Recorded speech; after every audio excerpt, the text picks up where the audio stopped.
അവിടെ നിങ്ങൾക്ക് ഒരു സ്വകാര്യ സർവകലാശാല ആരംഭിക്കാം. വേണമെങ്കിൽ ആ സ്വകാര്യ സർവകലാശാലയ്ക്ക് സഖാവ് പുഷ്പനെ അറിയാമോ മെമ്മോറിയൽ സ്വകാര്യ സർവകലാശാല എന്ന് പേരും കൊടുക്കാം. അവിടെ നിങ്ങൾക്ക് ഇഷ്ടമുള്ള കോഴ്സുകൾ പഠിപ്പിച്ചോ. ബോംബ് നിർമ്മാണം പഠിപ്പിക്കാം, ഡൈനാമൈറ്റിന്റെ ഉപയോഗത്തെ പറ്റി പഠിപ്പിക്കാം, പിച്ചാത്തി നിർമ്മാണത്തെ പറ്റി പഠിപ്പിക്കാം. നിങ്ങൾക്ക് കാഫിർ സ്ക്രീൻഷോട്ട് പോലെയുള്ള വ്യാജ സ്ക്രീൻഷോട്ടുകൾ ഉണ്ടാക്കുന്നതിനെ പറ്റി പഠിപ്പിക്കാം. അതുപോലെ തന്നെ മാഷാ അല്ലാഹ് സ്റ്റിക്കർ പോലെയുള്ള സ്റ്റിക്കറുകൾ ഉത്പാദിപ്പിക്കുന്നതിനെ പറ്റി പഠിപ്പിക്കാം. ഇതെല്ലാം പഠിപ്പിക്കാനായിട്ടുള്ള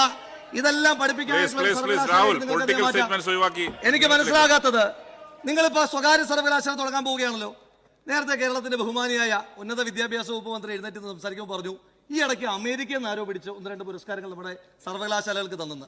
സാർ, എനിക്ക് ഇവർക്ക് ഈ അവാർഡുകൾ കൊടുക്കുന്ന ആ ആളുകളെ ഒന്ന് കണ്ടാൽ കൊള്ളാമെന്നൊരു ആഗ്രഹമുണ്ട്. അവരെ കാണുകയാണെങ്കിൽ അവർക്ക് പിടിച്ചിട്ട് നമുക്കൊരു അവാർഡ് കൊടുക്കണം. കാരണം ഈ സർവകലാശാലകൾക്ക് അവാർഡ് കൊടുത്ത സമിതി ഉണ്ടല്ലോ, അവർ മനസ്സിലാക്കേണ്ടത് കേരളത്തിലെ ആകെയുള്ള സർവകലാശാലകളിൽ ഒറ്റയൊരിടത്താണ് VC ഉള്ളത്. കേരളത്തിലെ ആകെയുള്ള സർക്കാർ കോളേജുകളിൽ 90% ഇനി പ്രിൻസിപ്പൽ ഉള്ള വൈസ് ചാൻസലർ ഉള്ള കോളേജുകളുടെ അവസ്ഥ എന്താ? സിലബസ് തയ്യാറാക്കിയിട്ടുണ്ടോ? ഇല്ല. ക്വസ്റ്റ്യൻ ബാങ്ക് തയ്യാറാക്കിയിട്ടുണ്ടോ? ഇല്ല. ക്വസ്റ്റ്യൻ പേപ്പർ സമയത്ത് കൊടുക്കുവോ? ഇല്ല. പരീക്ഷ നിങ്ങൾ സമയത്ത് നടത്തുവോ? ഇല്ല. ഇനി പരീക്ഷ സമയത്ത് നടത്താത്തതുകൊണ്ട് കൃത്യമായി മൂല്യനിർണ്ണയം നടത്താൻ പറ്റുന്നുണ്ടോ? ഇല്ല. അത് കാരണം കുട്ടികളുടെ വർഷം നഷ്ടമാകുന്നുണ്ടോ? ഉണ്ട്. അങ്ങനെയൊക്കെയുള്ള കേരളത്തിന്റെ ഉന്നത വിദ്യാഭ്യാസ മേഖലയിൽ ഇപ്പോൾ ഉള്ള സർവകലാശാലകളെല്ലാം തകർത്തൊരു പരുവാക്കിയിട്ട് ഇപ്പൊ സ്വകാര്യ സർവകലാശാലയിലേക്ക് പോവാണ്. സന്തോഷം, നല്ല കാര്യം. 10 കൊല്ലം